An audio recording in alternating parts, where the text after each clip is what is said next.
Hey everybody, welcome to the Ballet Rising videocast. Today I'm going to be speaking with Ritika Chandra. She's the artistic director of the Élan Ballet of New Delhi, India. She's also an advisor of Ballet Rising.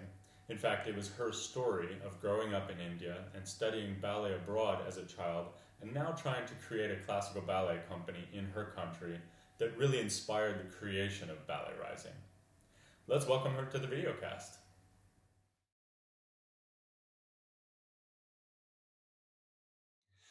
And finally, we are back with Ritika Chandra. Welcome to the videocast. How are you? I'm good. Thank you for having me. Yeah, it's great to have you. It's been a really long time since I've talked to you, unfortunately. A lot has happened. So, how have you been recently?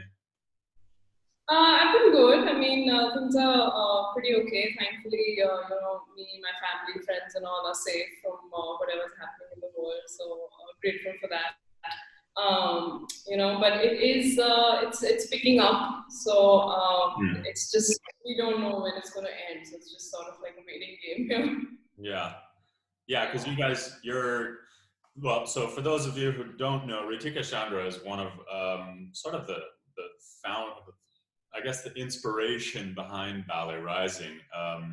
Just very quickly, I started the idea behind Ballet Rising after sending Ritika an email asking for guest teaching, and from that point on, I realized that there is a real possibility to build something really interesting that will really include the entire global ballet community and not just focus on Europe and North America. I want Ballet Rising to focus on everywhere. Um, and so Ritika and I have been talking and trying to collaborate for almost 2 years, a couple of years now.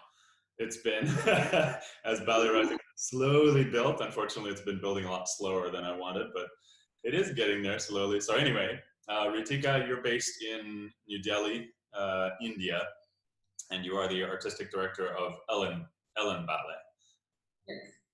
Great, yeah. So I was just really excited to hear that. First of all, there was a potentially a ballet company in India. I'm sure there are small schools here. I know that there are schools and things happening in India, but obviously um, I think it's really fascinating that someone would really want to build a professional ballet company in places around the world outside of its traditional centers. And so to build a ballet company in a place like India is really exciting and fascinating. And to see what kind of cross-cultural things we can do is really incredible. So tell us a little bit about your experience, about how you came into ballet, how you your story. How did you start ballet, and how did you eventually start the Élan Ballet? Well, I actually saw ballet on television when I was really young. My mom tells me, I don't remember it personally, but my mom tells me that I sat at the edge of my chair and I watched the television like so intently. And right after, and it was like some commercial or something, just a ballerina in it. And right after that, I told my mom that, hey, this is what I want to do in life. And she was like, okay. And we lived in India, honestly. So she was like, all right, maybe it will pass. Maybe she wasn't serious. And as the years went on, I definitely didn't forget about it. And we didn't have a school. We hadn't ever heard about ballet lessons. And I started like, walking on my toes in my house in like sneakers and stuff. So I was like really obsessed with it. But the years went on, and we kind of forgot about the whole thing. And but I really was sort of pushing for it, but we had no school. We had just no reach for it. So my mom also didn't really know what to do. She wanted me to. She knew that I was creative from a young age. I liked art. I liked dance. Music. But she didn't really have a way to get me into it. And so I sort of started a bit of jazz. And then, we found out that there was a Russian teacher visiting Delhi for like a 10-day workshop. She was teaching right next to my house in a school. So I got to do that, and that sort of started the whole thing where we started finding out, which embassies are having, ballet lessons. And that's how I started in India. And from then, it's just, thanks to my parents for being able to send me abroad, because we realized that if I really want to do this seriously, I'm not going to be able to do it in our country. I'm going to have to, go abroad anywhere to just get that sort of sense, that professional training, teachers who've had tons of experience. Because over here we saw that people were teaching, but they weren't that invested in being in a professional ballet company or professionally teaching, mentoring students. So it was just something that they were trying to do in India, which is a great thing. That's how I started. So I'm very grateful that they were doing whatever little they could do. So with my parents' support, we decided that I would go every year or every 2 years, just for a summer intensive. Obviously, I could stay there, but and that sort of really, really opened my eyes to this ballet world that I just love. Yeah. Yeah, it was like a life-changing experience. Like seeing, the professional schools, the teachers, getting a chance to actually train with them. And I actually didn't think I would ever do it. When I started ballet here, I was like, okay, it's going to be just a small thing that I'm going to do. I love it. I would love to do it professionally, but I don't see it happening. So Mm. I was sort of in that mindset, but I really kept pushing it. I was like, it can happen, like if we really try. Yeah, and once I went, I realized also that there's a lot more to training. Like there's a lot more to learn about your body, and there's a lot more that you can add to your ballet training. And that sort of changed my perception of, teaching dancers. I learned a lot of yoga. I learned Pilates. I learned a lot of body conditioning, and I kept working on my technique. And I saw that that was really boosting my technique and making me into a better artist and just making me appreciate my body more, what it can do. And that sort of changed me as a dancer, as a person, and then slowly as a teacher. Mm. And that's what formed Élan Ballet. I was like, I want to make a company, I want to make a school where I'm not just teaching a ballet class to people. I want to train them to respect their bodies, to understand their muscles, to understand their technique, their alignment, to just nurture their bodies, like really take care of them, have a healthy diet, have a healthy lifestyle, really immerse themselves into this, dance culture that we have in the world. But in India, we sort of lose out on it because we're just getting the classes, we're getting choreographies, and we're getting classes, and just little bits and pieces. YouTube, of course, which is helpful. Um, but so that sort of created this company, and I wanted to get ballet in India. Make it a little bit more like a public school sort of system. Where Mm. like in US you have ballet lessons in your schools and universities. You can choose ballet if you want to study it. Yeah. And here it's like non-existent. I remember being in school and having to, just train after school. And I was like, I really want it as part of our schooling, and I want it as it's something that is within reach for dancers and something that they can choose, during their school years. They train 8 years and maybe then, continue dancing professionally. Yeah. So Yeah. I mean, I feel obviously I'm very lucky in many ways having grown up in the United States in a very wealthy country and a great community like Salt Lake City, Utah. But, on one hand, I always felt very segregated from the art world. Utah, my culture where I'm from, if I had followed my culture and done exactly what people in Utah do, I'd probably be a cowboy right now. So ballet is not exactly my culture, but it's a lot closer to my culture than India. And I was very fortunate to, even though, I grew up in Utah with a good company. Ballet West is a really nice company, still far away from New York and Paris and everything like that. But I was very fortunate to at least have that. So, and that's what I want to, I hope to build something, give more help, develop more opportunities for people around the world that don't necessarily come from a sort of typical ballet culture like myself, to help, develop opportunities for them to join this culture, people who just really feel this love and interest in ballet. So I think it's kind of interesting, but also in Utah, it's not like ballet isn't counterculture. It's just kind of like not the main culture. But in India, it can often be quite counterculture. There's a lot of historical, how would you say that, historic precedent for people being somewhat offish towards European art and European culture, and rightfully so, given the history of India with European colonization and things like that. How does that play into how you feel about ballet in India, and what kind of reactions have you gotten from different people in India by trying to support a European art form in your country? Yeah, so thankfully within my family, they were open enough and they had traveled before to really understand that me choosing this dance form was not something like too crazy. So coming from home, I was very supported into this whole thing. But I realized that Indians in general are close to ballet. One, because I mean, it's silly to say, but I've noticed that parents or dancers in general, like they will be against men in ballet just because of how they dress or the roles that they play in ballet.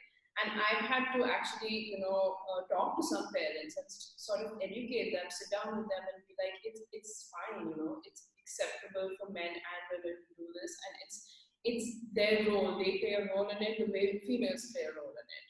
And so that's something that we really have to sort of work on, that boys doing ballet, and that's there everywhere in the world as well. Like, I'm very aware that is a thing, and it's the same thing in India. They're not really. I haven't felt that Indians are opposed to a European dance form. I have never really experienced that they would not support the dance form. I just feel that there's lack of knowledge. They just don't know that much. Some of them, like a certain group of people, would not know that much into it. So they're just like, oh, it's another dance. Okay, fine. The rest of the public that come for our shows and stuff, they're very well educated and well traveled, so they know what ballet is. They take ballet as like Russian ballet. That's all they know, Russian ballet. That's what I've seen. Like, it's like it doesn't exist anywhere else. Well, that sort of stereotype is very common. I mean, and that's one of the other things I think is really fascinating, because a lot of people around the world think that ballet dancers are French or Russian, and there's so the idea of an Indian ballet dancer, or some of the people I've been talking to in Africa, Nigerians, and yeah, even in the ballet world, we're well aware of the fact that lots of dancers are now coming from places like Mexico and Brazil. But outside of the ballet world, they think, what, Brazilian? Like, what, they do ballet in Brazil? Actually, they do a lot, and they're amazing. Then same with many other countries. So it's kind of an interesting situation there as far as what people have in their heads. Yeah, and I've been told that whenever I traveled to train, like when the first time I went to Russia, my teacher said, "Oh my God, Indian ballerina? Like, I have never heard of one." I was like, oh, okay. So, people abroad don't, like, Indian ballet hasn't really reached the world yet, and that's something that I really want to focus on. Because wherever I've traveled, whether it be US or Russia, to train, I've always been the first one that they have seen. They've never seen anything online. They've never really been introduced to someone, an Indian, doing ballet.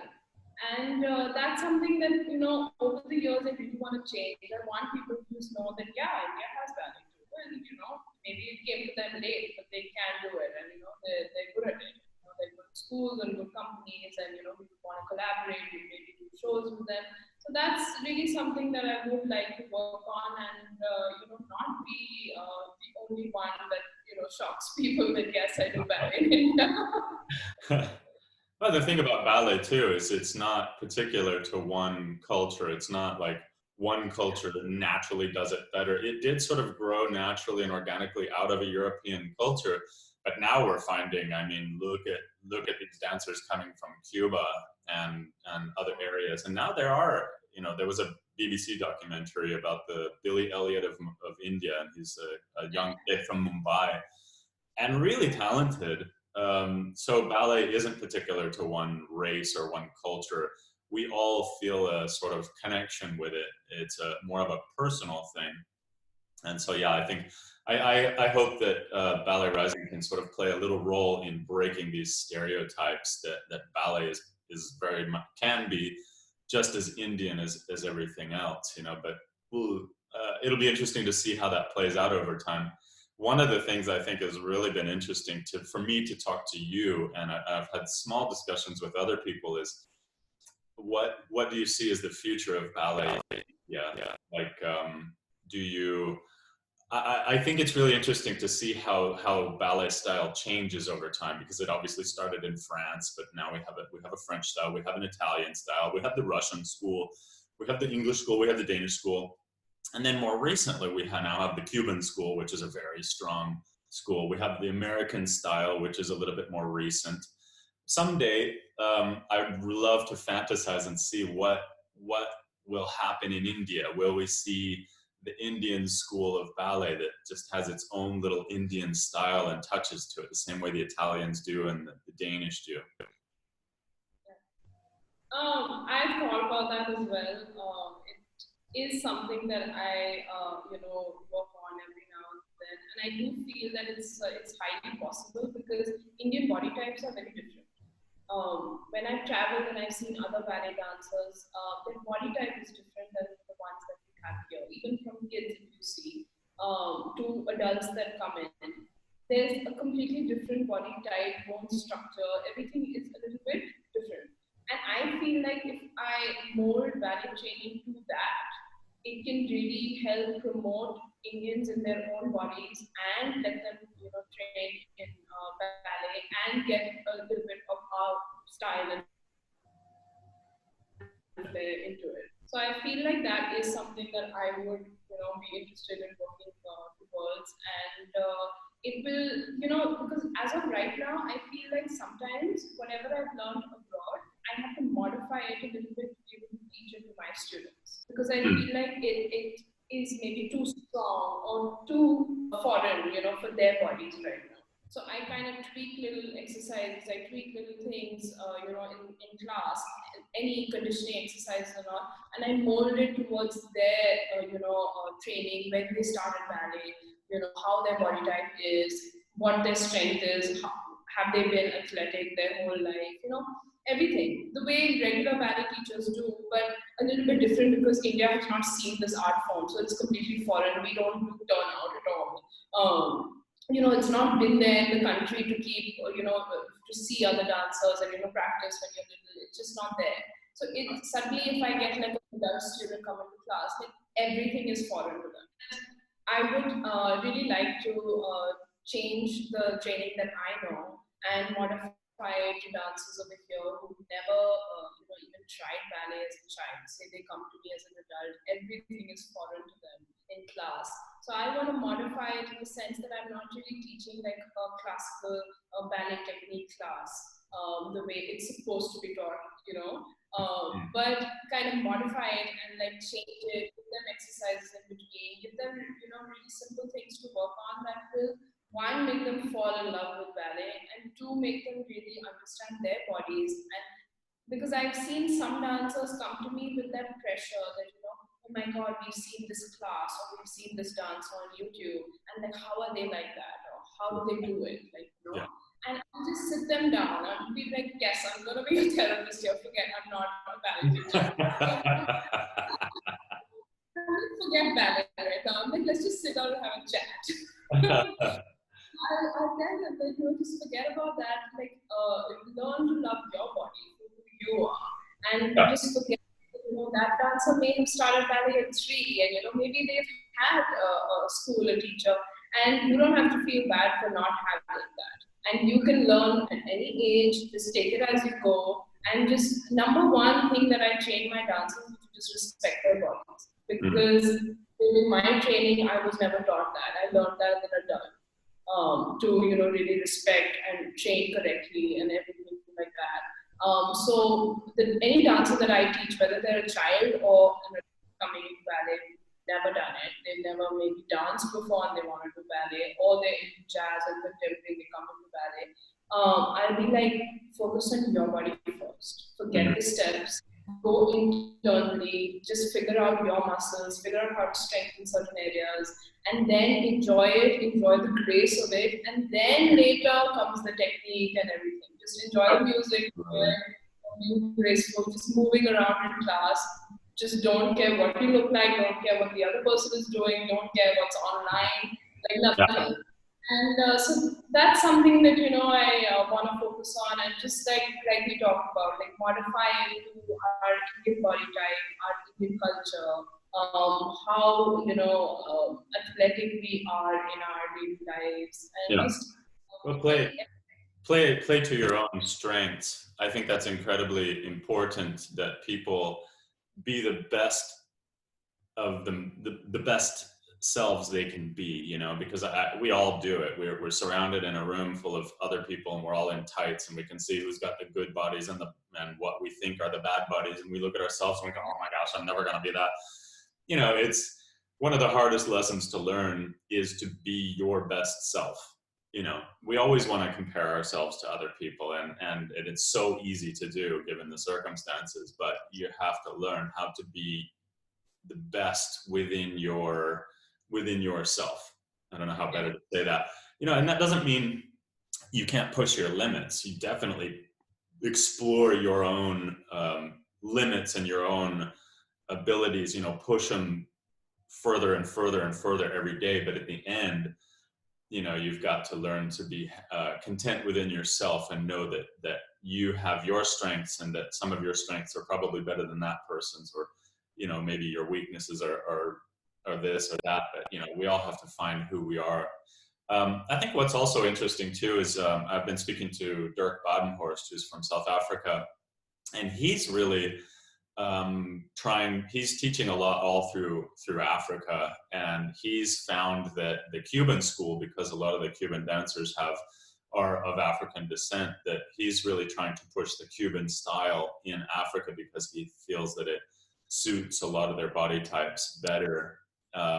And it's also just a great technique. I mean, look at all these amazing Cuban dancers. It's just, wow, they're really pushing the envelope. They're what they're doing in Cuba is just pushing ballet to a whole nother level.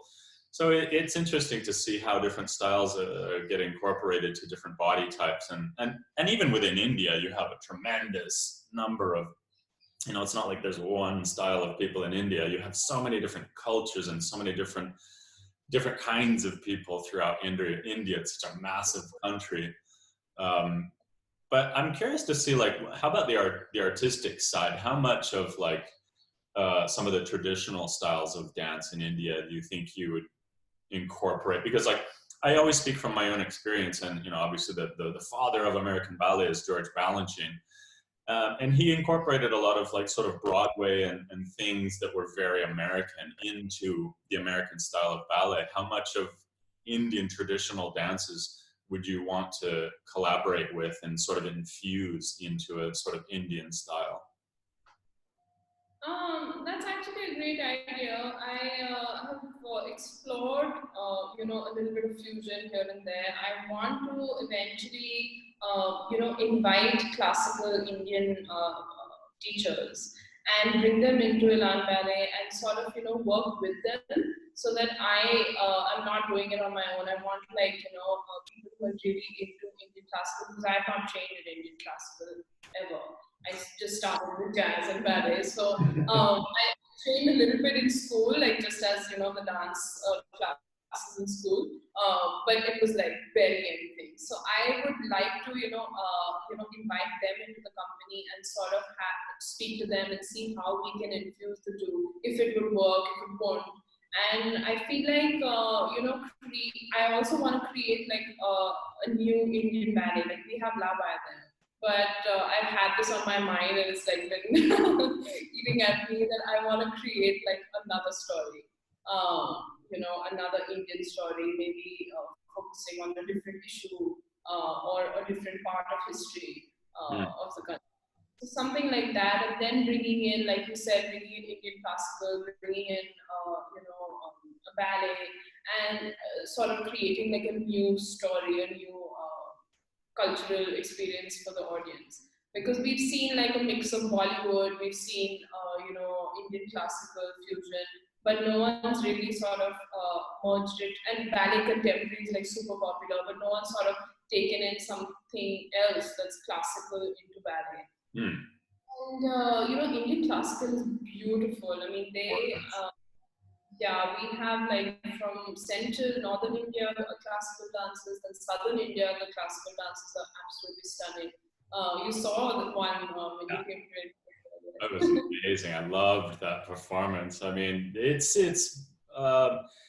very similar to ballet and a lot of other very highly disciplined styles of dance. It takes a tremendous amount of training, and it's very technical, but also very stylistic. And the stories and the way they tell the stories is really, really fun. I really enjoyed that performance. I've also been speaking recently with Preeti Vasudevan from New York, and she had that great project where she went to India to retrace her own roots with Amar Ramasar, who's a principal with New York City Ballet. And they did a bit of a fusion between ballet and Indian dance, and I'm really curious to see more of it, and to talk to her and see what kind of ideas she has behind all that stuff. Because I think there's a lot of really interesting things. One of the great things about ballet spreading around the world is that we're not just spreading ballet, we're bringing other cultures and other styles into our community, and we're not just laying out ballet and saying everybody do ballet. We're seeing what other people can bring to our art form and how we can collaborate and infuse and bring fresh ideas and new styles to the ballet world. So it's a very give and take, a very collaborative experience, I think. See what comes of that. One is teaching ballet class. I mean, that everybody can do and anybody can do. And there's also a limit to that. I mean, like how much will people do? We have to find a way to, bring ballet together, like, all ballet dancers with other, dance forms. And I think it's a really powerful thing, especially now in this time. I've noticed that artists have come together like crazy. Beautiful to see. It's heartwarming. Like really, the way artists have come together, and not just in India, the whole world. Like everybody's connected. They're all standing together. It's a terrible time in the world, but I feel like for the art community, even though it's been absolutely horrible and people have lost their jobs, and it's heartbreaking. But I also feel that people have come out strong. Like as artists, we've come out strong. Yeah, the community has come together in so many incredibly supportive and wonderful ways, but also very creative. And I keep looking at this, like when you study photography, you a lot of times you'll get like a fixed 50 millimeter lens, which is a very limited lens. You have 50 millimeters, it doesn't zoom, it doesn't widen out, you just have that focal length. And the lesson is designed to limit the photographer. And when you're limited, you're forced to be more creative. And so I think of this situation that we're in right now as a global community. We're very limited. And what was normal and what we used to be able to do is now extremely narrow. And we're forced to be creative about the situation. What can we fit in the frame? And how can we be creative about what is placed where? And so I think right now it is extremely difficult. That I don't know how I'm going to pay my rent next month. Right now, a lot of us are in this situation. It's not just me; it's the whole world, and even outside the arts community as well. We're all in this together. But it is kind of exciting, and it is really fun to think about all the great things that are happening right now. And once we're out of this situation, the lessons that we've learned and the things that we've discovered about ourselves, about our art, about our community are going to be really amazing. And you're going to see this explosion of new ideas and new creativity. So I'm a little bit scared at the moment, but more excited, and really I feel very I feel very positive about the future. I think just the here and now is going to be a little difficult, but the future looks really bright. No, change always comes this way. There are hardships, and then people find a way to come out of it together. And I feel like before this happened, everybody was sort of just minding their own business, doing their own work, just going along life. And this happened, and the world stopped. Yeah. People have come together, and now people are sort of that community is building now. And that's something I've noticed that we stop just focusing on ourselves and our our classes or our jobs or where we need to go and need to do, and just sort of like whoa, like Yeah. we're actually stuck in this together, and we need to come out of this better. And I hope that everybody's taking this time to, I certainly am, to really work on ourselves, to work on things that we can change, to spend more time with family if we can. Yeah. Even after all this is over, just prioritize our lives again, like take it like a fresh start. We've actually been given a fresh start, and we're lucky to reassess. I'm going to definitely be reassessing my entire life and changing things around for the better. And that's something that we should use this time, for. Yeah, absolutely. So what's the situation right now in India as far as coronavirus? You guys went into lockdown. Well, I mean, I pre-record these interviews, like everybody knows, so this might be a few days late. But the current situation in India, you guys went into lockdown recently, right? We went into lockdown 21 days back, and yesterday. Okay. So it's been a little bit longer than I thought. Yeah, it ended, but it was extended for another 90 more days. So 3rd May wow. is. So we've been in lockdown for a while. My mom and me actually traveled right before the lockdown started. We were at my sister's place. So we had to take a flight back, like really quickly. We didn't want to be stuck there. And we didn't know about the lockdown, but we didn't want to be traveling with this virus getting so out of hand anyway. So we wanted to come back home. So we actually came back, and like 2 days after that, the lockdown started. So we kind of got back right in time. So obviously we self-isolated because we can travel. So we sort of just stayed at home and didn't, step outdoors, and just to be on the safer side that we didn't catch it. Obviously, you have to stay that 14-day incubation period. Yeah. So that's what we did. And right now, I feel like India started the lockdown pretty early, which is a good thing. But I think even during the lockdown, we still, like, the numbers are just increasing, which is a little scary. And another thing is a bit of a concern is that right now the migrant workers, they are obviously out of jobs, and they are daily wage workers. So they just depend on what money they can get on that day, and they haven't been working. They've been out of a job for so long. And so what happened in Delhi and in Mumbai was that they were out on the streets saying that the government didn't support them, they have no food, they have nowhere to go, to send them home. So I feel like that was something that should have been done before the lockdown started, with such a bad virus happening. The government should have prioritized that they be sent home, like everybody else was trying to get back home. These workers should have been allowed to get back, because right now they're stuck with no work and not able to get back to their families. Yeah. Well, it's it's really worrisome. I mean, I've obviously seen firsthand what's happened here in Europe, and also I'm paying attention to my family and my country in the United States. And, I think about it frequently. The United States and Western Europe are extremely wealthy, and we have incredible infrastructure and governance and medical services and things like that. I'm really concerned about what's going to happen when it really starts spreading in places like Africa and South Asia, where you don't have the kind of wealth and medical infrastructure and things like that. Are you seeing any sort of anything that's extraordinarily anything extraordinary outside of what you've already seen in Europe and the United States, in India?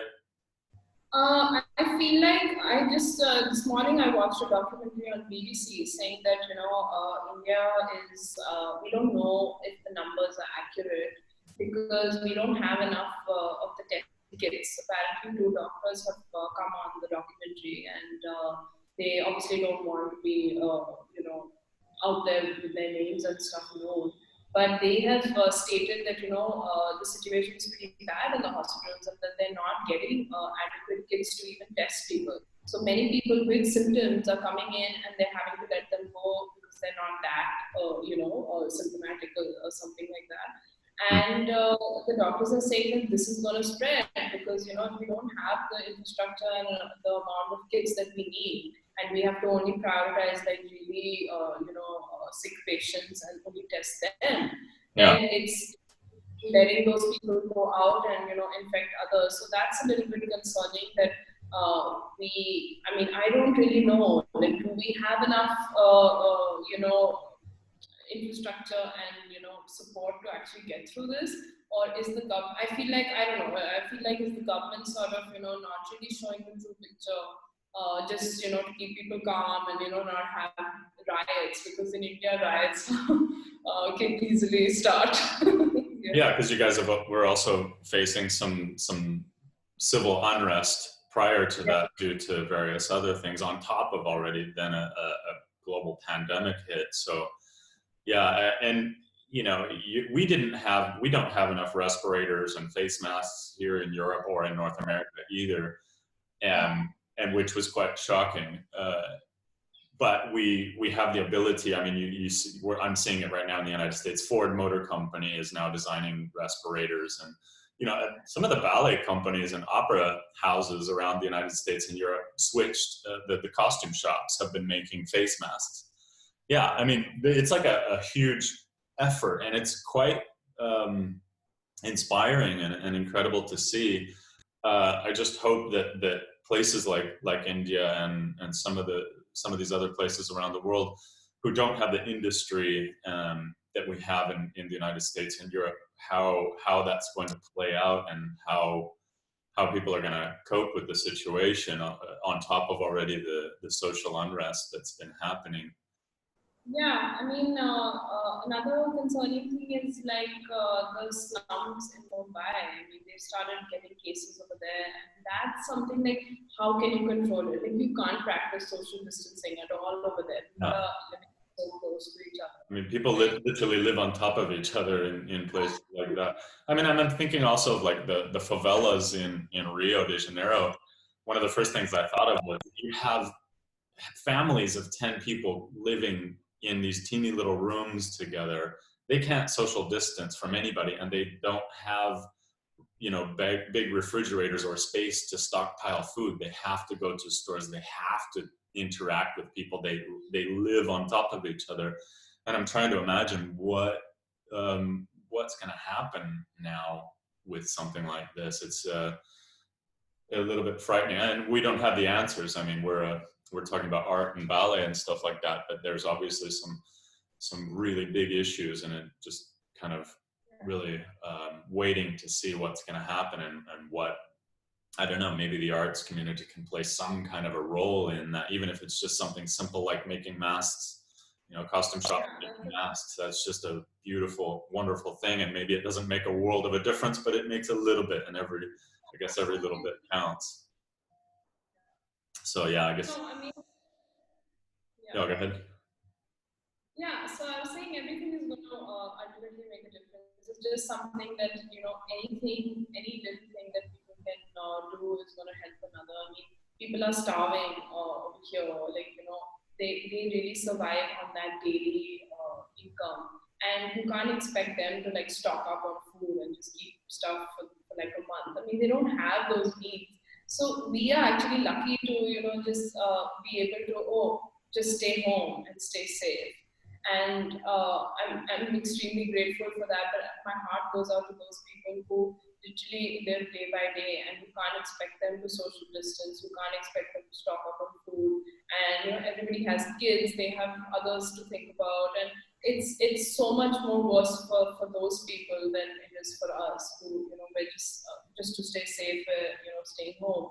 But that's the thing that when it reaches these slums and villages and stuff, that's gonna be like really really problematic for the country. I don't know how we're gonna really keep it under Yeah. control. Yeah. Well, I mean, we'll just have to hope for the best and see what little difference we can make. We'll try and do what we can as as a as a community, as a global community of artists. I'm sure, like I said, we won't be able to fix the problem, but maybe we can play some kind of small role in helping to minimize it in some way. We'll have to see. Like we were talking earlier, I'm just inspired by all of the community efforts that are going on, and I think we're creative people. That's our industry. That's our jobs, is to be creative, to think outside the box, to collaborate.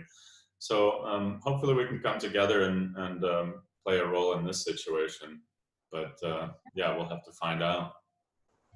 Yeah, hopefully things will be better and this thing will pass and everybody will remember this time and sort of learn from this experience and just not forget that we were in this together and that we can be a stronger community coming out of this.